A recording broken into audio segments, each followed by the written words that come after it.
So peace and power, beautiful people. My name is Dr. Shelly-Ann, and today we are talking 3 tips on how to become your authentic self today. Now, I think authenticity is a buzzword of late. We all want to show up from a space of authenticity. Now, what is authenticity? Well, authenticity is a quality of being yourself and being genuine in that expression. Now, I really feel like strong women, alpha female women who have really big aspirations for themselves and are focused on taking up space in either their careers, their businesses, or just in life in general, you sometimes feel like it's difficult for you to show all layers or all parts of yourself. And sometimes we end up filtering a lot of what we're feeling so that we can feel accepted. So the first tip that I have for you on becoming your most authentic self is stop judging yourself. Stop judging your preferences, stop judging your desires, stop judging your goals, your aspirations. Now, I get it. It's pretty easy for us to look at the things that we desire and feel like maybe we're doing too much, or maybe you need to dilute yourself, or maybe you need to tone it down.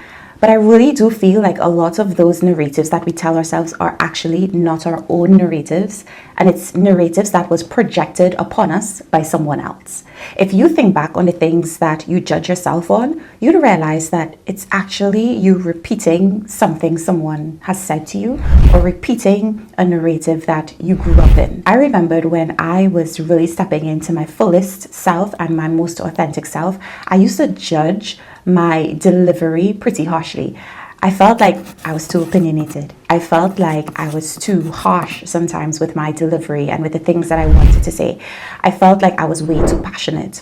But when I started to look back on that, I saw that as really my strengths. My strengths were that I was passionate. My strengths were that I was also a very loving person and wanting to speak from a space of vulnerability and openness.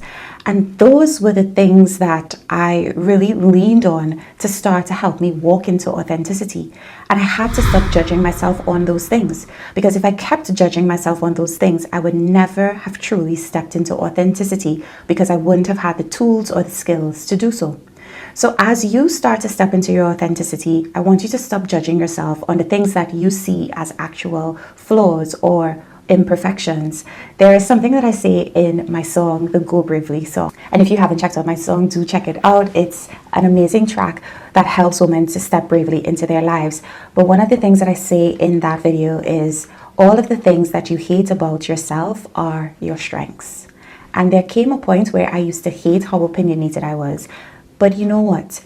That was because in growing up, I had so many people tell me that I was so opinionated and that it seemed to be a bad thing and that I had to silence myself. But now, stepping into leadership, stepping into a CEO role, stepping into mentorship, I have really seen that actually being opinionated and being a very strong woman with a voice was needed to get me to this place that I am in now and to get me to hold a lot of the positions that I'm in. So stepping into your authenticity means letting go of the self-judgment and recognizing that a lot of the things that you're judging yourself about might actually be your strengths. The second tip that I have for you on how to become your most authentic self is really starting to do a lot of the things that you desire to do from your heart space. This tip of going into your heart space is so deeply dear to me. I remember, when I career transitioned and I left law, I was really recreating my identity, recreating who I want to be, what I want to be known for, how I want to express myself, and how I want to show up. And it's really because I was in a system that was so conservative, had so many expectations of what it meant to be a lawyer, a criminal prosecutor, a professional woman. And I was ready to strip away a lot of these stereotypical narratives that I assigned myself and just really step into authenticity and what it would feel like for me to create my own story.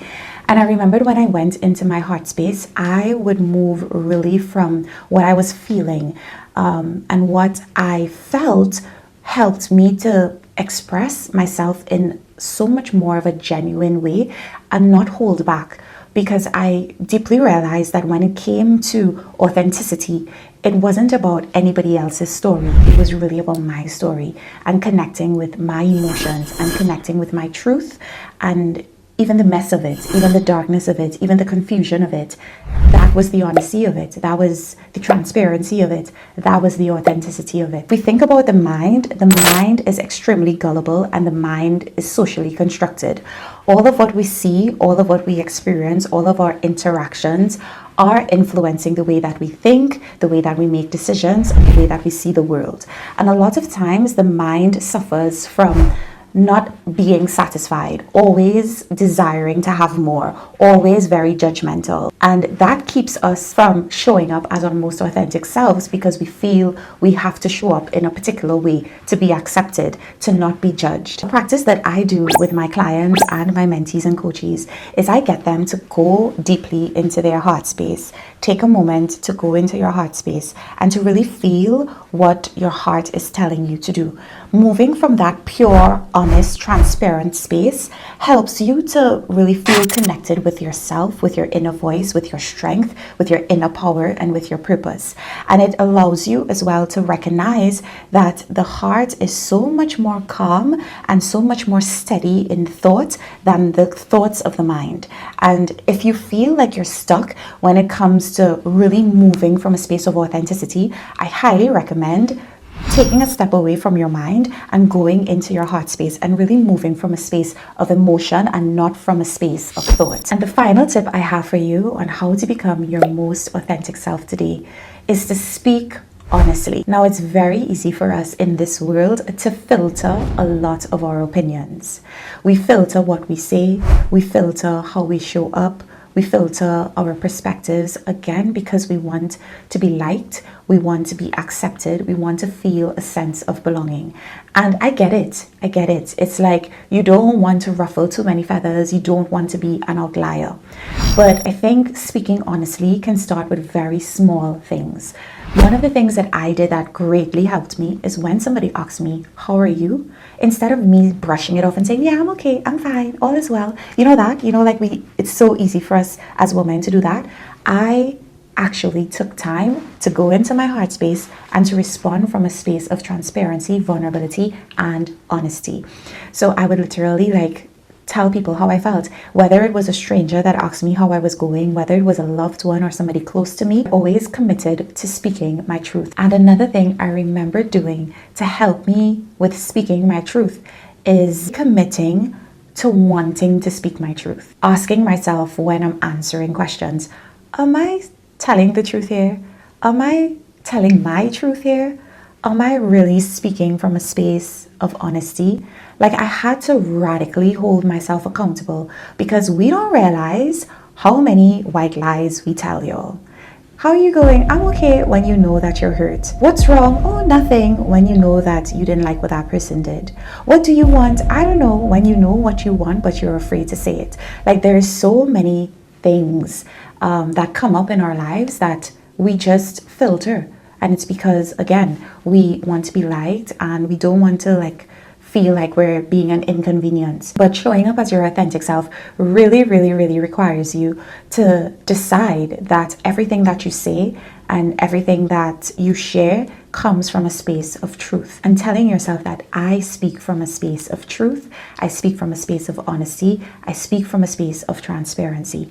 And I'm telling you that the more that you do that in your life and you create that as a lifestyle, speaking about your life from a space of honesty, speaking about your emotions and your situations from a space of honesty, you will see how life begins to change for you, because you're now stepping into that big thing called your truth.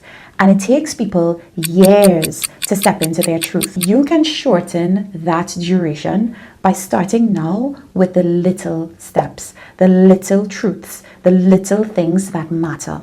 And the more you can show up for the little things, you're going to have the confidence to start speaking truthfully and honestly about the bigger things. Here's a pro tip for you when stepping into your authenticity. Please note that when you step into your authenticity, you may no longer relate to other people. You may no longer be liked by certain people. You may offend some people. You may lose people. But I really do think that comes with the territory of authenticity. We have to be willing to step into truth. That way, the world around us, the spaces we hold, the relationships that we have start to change and transform and become more aligned with our most authentic self. If we're honest, there's a lot of us that have friends that are simply not aligned with our true authentic self and expression. We are doing things, projects, jobs that are not aligned with our most authentic self. And it's because we've spent so much of time not showing up as our authentic self. So guess what happens? The world around us follows suit. And there comes a point in your life where you feel like, oh my God, I'm in a world that just doesn't feel great. My world doesn't feel aligned. My world doesn't feel like there's synergy here. And there comes a point in your life where you feel like, oh my gosh, I have to break free from this. And that's where you have to take those brave steps to start to step into your authenticity. Because once you step into your authenticity, your relationships change, the engagements change, the types of spaces you enter into changes, the way that you see the world changes, and now you're finally experiencing a life that feels very authentic and aligned to you. So I do hope that this video was super helpful to you. Please know that authenticity starts with you, and it has an amazing ripple effect on your life and your life experience. If there was a particular tip in here that you really enjoyed, do comment it. I would love to hear from you. And if there is something that you struggle with or something that you've learned when it comes to authenticity, do share your thoughts in the comments. I look forward to engaging with you and see you in another video. Much love.